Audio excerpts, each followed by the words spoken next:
What's up, everybody? Welcome back to another episode of The Boss Life with Bonds. I'm your host, Coach Bonnie.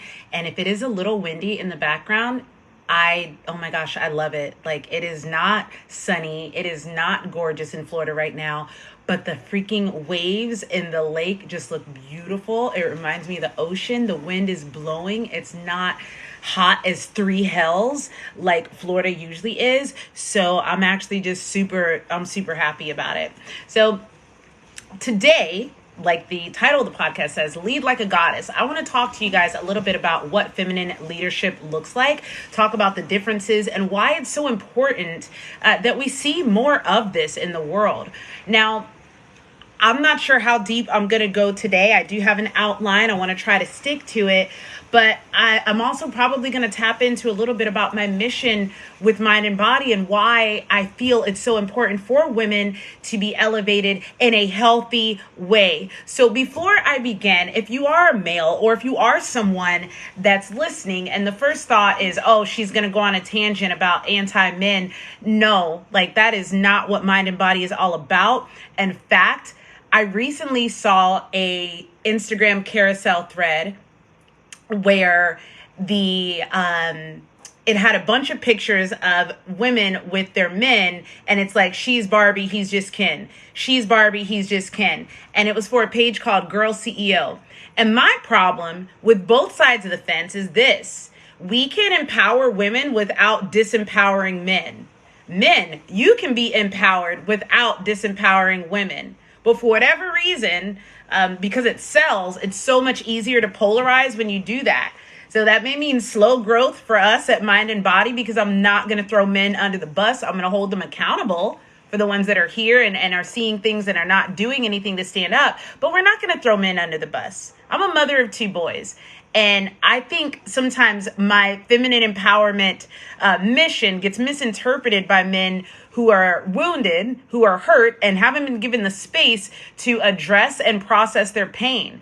And as I was telling a client on a call last night, what we don't process, we project. And so whatever doesn't get processed gets projected onto other people. And we are living in a world right now that is the product of centuries of men who were not given the space to learn how to process their frustrations, their fears, their emotions. And so as a result, we have a world full of people who are angry and are projecting their unprocessed emotions in the most unhealthiest of ways.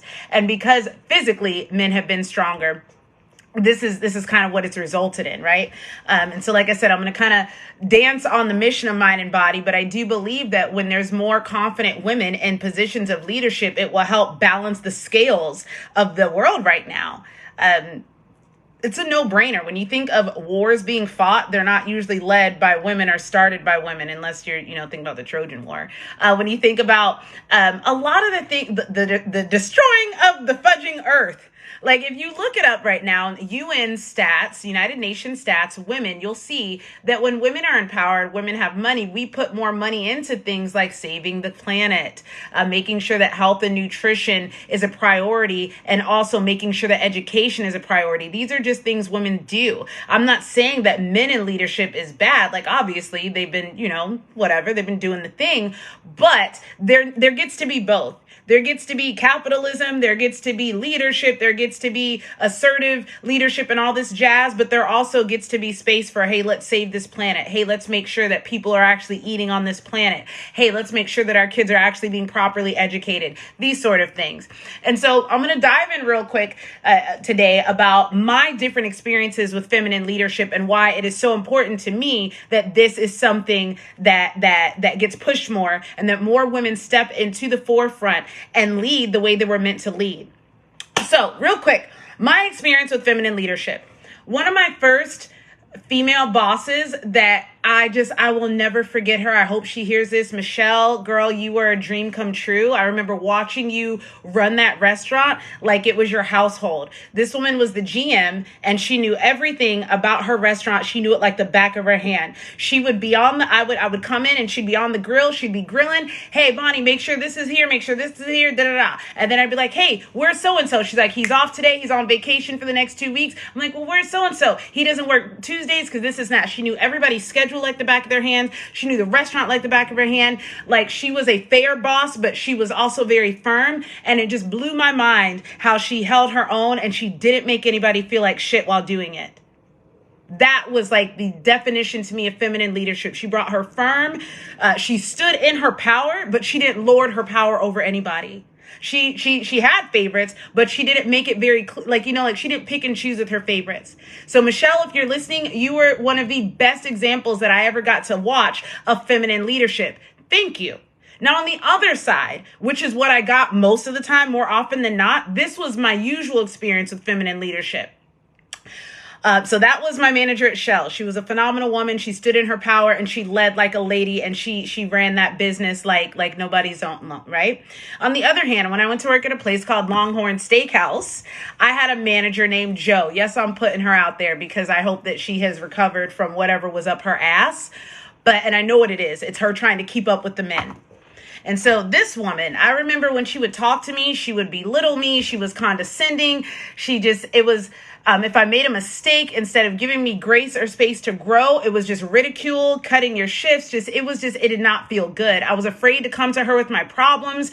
And I'm sure some of you women can relate. It didn't empower me. It didn't make me feel like I could stand up to her or at least come to her with my problems. So what does that do? While I'm working, now I'm hyper stressed, worried I'm going to mess up because Joe's going to come say something to me. And because I'm like this, of course I mess up. And instead of correcting me or teaching me, it was just reprimand. It was a very uncomfortable experience. At NBC Sports Grill, this is the epitome of why my heart goes out to females in leadership and why I really started to take this women's health thing to another level.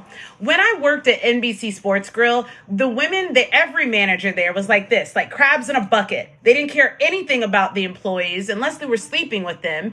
And it was like anything to get to the top, anything to get a promotion. One of my opening managers, I'm not going to throw her name out there because I believe she's still there, but I remember she was about 10 years younger than me, so she very well could have been one of my high school students that I used to mentor, and she went to Winter Park High, so she probably was in the same class with a lot of the students I used to mentor. And instead of humbly talking to this team of adults who have been serving longer than she's had a job, she was also very condescending and very fake and like this. And she would talk to you like this and pretend and tell you the meanest thing ever, but smile while she did it, so it was okay. And you just you wouldn't know how to respond to that. You'd want to be like, girl, shut the fuck up. First of all, you're like 10, it did not make you feel warm or welcome. I remember I had to do my mock service with her. And that's where before they let you start taking tables, you wait on the managers, right? And so because it was a corporate restaurant, they had very strict standards and it was a new theme. It was a new concept and they really wanted us to do things a certain way. So I did everything by the book, because I knew she was batshit crazy. And instead, she completely flipped the script on me, and which is great. Like, as an entrepreneur, I now see what she was doing, and I love that kind of work. But she didn't do that for anybody else. Everybody else, she played by the rules. But with me, she made sure to trip me up. I remember the drinks that I was supposed to suggest. I remember the items and everything. And when I started trying to go through my mock with her, she just kept tripping up. Well, I don't like that. Well, I don't like that. And that's not usually how you do the mock service. You just want to test to see if people know the menu, not trip them up on their feet. And this was how she led. This is how she thought she was teaching. But you don't need to humiliate anyone to teach. And more often than not, what I have experienced in most male-dominated spaces, for men that haven't done the inner work or just aren't good leaders, it's not a male thing. It's just poor leadership. However, the majority of leadership in the world is male. So, as it's statistically speaking, this is what I've experienced more. Humiliation teaching, where I'll humiliate you and I bet you won't forget again. And that's not really how that works. Anybody who's come from an abusive family knows that humiliating someone into behaving well, not only are you ruining the relationship, but you're also ruining the loyalty that this person could have for you. Why would I want to perform for you? Why would I want to be a good employee for you? Why would I want to help you reach your numbers when you humiliate me rather than teach me? You make it very clear that the bottom line and that your goals and that your objectives matter to you more than me. And that makes sense when you run a business, like goals and this and that. But for a corporation that is that large with this much ability to be able to train and teach their leaders, this was a very poor, very, very poor management team that opened that restaurant. And it only continued. It was so bad, in fact, that I think in the 3 years, I was there for 5 years. In year 3, I had already been through 33 different managers. 33. Okay? 33 managers in 3 years. That means 11 different managers a year. We're just running through them. Why? Because the leadership was poor. There was no solid foundation for it. And it got even worse as I was on my way out the door. 2 women that I really looked up to but felt really sorry for at this restaurant. And they both sacrificed their health, their bodies, and their mental sanity for this restaurant that ended up firing them during the pandemic. So what was so different about these 2 women? Well, for one, I remember they never ate. And if I complained about working long hours, like 12 to 14 hours without breaks, these women were working 14, 16, 18 hours without breaks. And when I'd be like, hey, ladies, do you have any water today? No, Bonnie, can't drink water. Can't leave the floor. People are calling me. They have headsets on. I'm like, you can't drink water because then you'd have to go to the bathroom. You mean like a human? They would literally sacrifice their bodies to make sure that they got promoted and to make sure, because they're trying to run as fast as the guys do. And it is a true thing. Like if you're a male listening, this is true. The women don't get paid as much as the men do. And so I understood where they were coming from, but they literally ruined relationships, ruined the morale, and ruined their own bodies to try to get to this place that didn't even hold a space for them after they had sacrificed everything. I wonder how many of us can relate to that. Well, I watched this happen. I listened to their stories. One of the women told me that she had been not taking care of her body she had been neglecting her body so badly that they were at a luncheon at Mythos, which is in Islands of Adventure. That one, if you've been to Islands of Adventure, the one place, there's only one Greek restaurant in there, and it's in the Lost Continent. So like where the Poseidon's Fury ride is, or show and all that jazz. And so she said they were having a lunch there, and she just couldn't talk. She couldn't respond. Like she felt like she was having a stroke. Like she didn't know what happened. They had to come get an ambulance and take her out. She hadn't eaten in days, or something was wrong. Like she lost sight. She just was no longer coherent because the hours that they were working, the malnourishment, and obviously the dehydration because they weren't drinking any water. This went on a lot. I remember at one point, one of my managers was limping through the restaurant, and I'm like, I'm just going to make up a name. Ashley, are you okay? And she's like, I got to be here. And she's the GM at this point. And I'm watching her literally kill her body and do things like the way that she would talk to us was so disrespectful and so condescending, and then come up and smile in our face later, kind of like the first girl. And I watched this and I was just like, man, at the time I didn't know I was going to start Body by Bonds, or maybe I had started it. I don't know. But at the time I didn't know Body by Bonds was going to turn into Mind and Body. And I have such a heart and a soft spot for women like that's eventually like where, at least me personally as a coach, my other coaches can continue to work with the clients they do. But me personally, I want to work with women like that, who are in these corporate spaces, who are literally killing themselves, trying to keep up with with what culture has told them, the hustle culture, the grind culture, right? That's literally killing them. And so those are all examples of how not to lead as a female and what happens as a result. Like it really is sad to me that the 2 of them lost their jobs for this place that they literally were like crabs in a bucket, running their body into the ground to try to get. So those are examples of how not to lead. These are some of the traits of feminine leadership. Number 1, think of a mother. Think of a mother, a loving mother, and how she runs her home. This is what feminine leadership is going to look like. So it's going to be marked by empathy. Okay, I can't tell you how many times when I worked at the airport and I was a young single mom in school, 2 young children, and I was begging to be put on the morning shift so that I could take my kid to school and then come right into work and then be out in time to go pick my kid up from school and not have to pay for extended day. And the manager, for whatever reason, he did not like me, and he made it his business to make my schedule all over the place. So sometimes it's at night and I'm like, hey, I don't always have a sitter. My 7-year-old and my 11-year-old are sitting at home. Like, is there any way we can switch? And it wasn't anything that he couldn't do. He just didn't want to do it for me. Right? No empathy whatsoever. Like, oh, well, that's your problem. I don't care. That's not my life. Empathy. Feminine leadership is led with empathy. It doesn't mean you're a doormat, but it means that you understand that people have lives. Why? Because you probably have had kids yourself and you understand. And even if you don't have kids, you know what it's like growing up to have a single mom or to watch a mom trying to do all these things. And for whatever reason, it's very hard for humans, I'm not going to say men, humans, to sympathize or empathize with other people. empathy. The second thing is emotional intelligence. I remember thinking so much like, do they understand what they're doing to the morale of their team when they carry on like this? And it was clear that they either didn't care or they were just so out of touch with humanity, their own emotions, but there was no emotional intelligence there whatsoever. Feminine leadership incorporates that. Collaborative efforts, right? Where it's not just you do this, you do that, and I only do this, and you can't touch that. Like, it's a collaboration. We're really big on inclusion and making sure that people feel included, because that's our mothering instincts. That is our caretaker in us. That is the nurturing part of us. We're also heavy on communication, because we talk a lot. So feminine leadership is going to make sure that things are probably over communicated, if anything.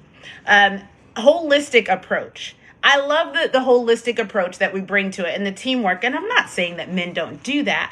What I am saying is that there's a big difference in a team that is led by an emotionally regulated woman standing in her power, who knows her authority and knows her power. Her power is not in being demanding and controlling and being a bitch. Her power comes in being able to show empathy, being able to communicate well, being able to include everyone, and being able to have doing what makes the most sense versus this is what history has done. We've always done it this way. Well, what makes the most sense? That was a problem I ran into my first term as president at Toastmasters. Well, Bonnie, we've never done it that way. Well, Bonnie, we don't do it this way. Well, Bonnie, that's not the way that we've done it before. And I'm like, that's awesome. However, this is not how it was before. Things have changed. I'm president. This is the way I want to do it. And it's not even about this is the way I want to do it. It's like, does this make more sense than what you used to do before? Okay, so then let's be a little more innovative. Feminine leadership tends to be more innovative and more flowy, right? More creative. And when I say creative, I just mean, because obviously men create. However, we see things from a different view because of the way that our brains are wired, because that connection from the left side to the right side to the brain, I can't remember what that's called, not cell membrane, but there's something that connects them that is so much thicker in women that our ability to go from the logic part of our brain to the more intuitive and emotional one, it's so much stronger. So we get the best of both worlds instead of just compartmentalized logic and rationality, which is dope. And it's super decisive and it's concise and it gets shit done. But having a female on your team, she's going to be looking at it from all angles and tapping in to see what feels good, not just for her, but for the collective, because that's a part of having the emotional intelligence. And so these are some of the things. This is just the tip of the iceberg about what I'll be talking about next Thursday, April 20th, 420. At 11:30 a.m. Is 11:30? 11. Yes, 11:30 a.m. at the Lead Like a Goddess Lunch and Learn. So if you're local and you're in the Orlando area and you happen to be downtown doing business, or you're an entrepreneur and you have a little more flexibility, I would love to see you there. 420, 11:30 a.m. at Serendipity Labs. We're doing a lunch and learn on how to lead like a goddess, because there are too many of us that are running our bodies into the ground like my old managers. And it's not even worth it, right? Think of like how when we sacrifice ourselves for a guy, right? Like, or when you sleep with a guy when you're younger, because we don't do that anymore, right, ladies? Yeah. When you sleep with a guy because you want him to like you and you think that this will work, and then turns out that's not what he wanted. That's what we do when we put on our pants and try to act like a man instead of leaning into the very divine gifts that God, that our maker, that our creator made us to have. Things go so much smoother. Ladies, one of my favorite things about feminine leadership, or just being in touch with your goddess-like divine powers, is that I see there's some things that my guy will tell me, you need to do this, you need to do that, you need to do this, you need to be more like this, you need to be more like this. And I just look at him and I'm like, Because in my head, I'm like, that's for you. That's how you get ahead in your male spaces. And these are the things that you have to do in your male spaces. I don't have to do that. I can if you want me to be a you with a skirt on, but I'm not a man with a skirt on. I'm not you with a skirt on. I'm me. I'm a female. So I'm going to approach this situation in a way that makes sense. So there's some situations in the business space or professional world where, yes, you do need to be assertive, and yes, you need to be a certain way. But then there's also places and times and situations where it is so much more appropriate and so much more inviting and appreciated when we show up as the women that we were created to be versus a carbon copy of a man, a female trying to be a man. So ladies, if this resonated with you, if you know someone that this would resonate with, if you have homegirls that come home from work every day crying about, their job and how they're being treated, or maybe it's you coming home crying about how you're being treated, or feeling like you're never going to get ahead, or wondering why you can't keep up, or whatever. Maybe your nervous system is absolutely fried. I have a friend, girl, I hope you're watching, and she works in a law office with a lawyer, and it's an office full of women, and he's absolutely terrible and horrible to them, and snaps and is just crazy and never apologizes and runs through staff like nothing. If you know someone that's in a work environment like that, make sure that they tune in, okay? I'm going to try to do my best to get this live streamed.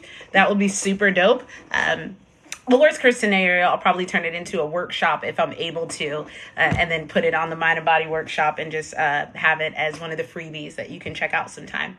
So that is it for today, guys. I wanted to remind you and kind of plant this seed that even though a lot of you guys are abroad and you won't be able to make it to this workshop because it's here in Orlando, I want you to have your eyes open and be ready for something big coming in May. It's something that the Mind and Body team has been working to create for women who are wanting to step it up in their life, women who are already in roles of leadership or who are looking to take that next step into becoming a leader in whatever capacity that means for you. Whether that means stepping up at work and getting promoted, whether that means stepping it up in the house and not just being the mom that sits around all day long and doesn't take care of herself, but the mom that is a powerful force for the family. Maybe you're a business owner, maybe you're an entrepreneur, maybe you're a coach. In whatever capacity, we have to lead. And I want to give you the tools so that you can lead the way that you were created to. So we will be launching in May, drumroll please, the Mind and Body Collective. And the Mind and Body Collective is going to be our first ever just straight up mindset, manifestation, feminine embodiment membership subscription area. Right now, we have a membership that is strictly for fitness and lifestyle changes, but the Mind and Body Collective is going to be for those women who are committed to growth and who are committed to stepping it up as leaders in whatever capacity. So the difference here, I want to make sure that this is a community of women who are committed to growth, a community of women who are willing to encourage one another, a community of women who are wanting to do the work to become their best self so that they can make a difference in this world. That's who that community is for. So that will be launching in May. I will continue to be talking more about details. If you want to know more about that, just shoot me a DM. I'm down to talk and give you all the details. But the Mind and Body Collective is something I know a lot of you ladies have been waiting for. It is going to be our home. It's going to be where I do all of my live pop-ups like the podcast. I'm going to try to stop doing these so much because I'll have them in there for the community. So I'm excited about it. I can't wait for Lead Like a Goddess. I can't wait for Mind and Body Collective to launch our very own membership for the fierce and the fearless women of the world. I'm going to eat my bowl now, and I'm going to think about how excited I am about all of the changes and all of the moves and all of the waves that we as ladies are making to help make this world a better place. So thank you for tuning in today. If you enjoyed today's podcast, do me a favor and screenshot this and post it in your story and tag me at Coach Bonds. You can also tag Mind and Body Co. so we can share it to our story, show you some love. If you have not written a review or given us a 5-star rating and you love the podcast, please make sure that you do so. Visibility on social media is so competitive, and not for nothing, brown faces have to compete just as hard. So if you really do care and you want to support this, make sure that you share this and that you help grow the community. I appreciate you. Have the best day of your lives. Love you.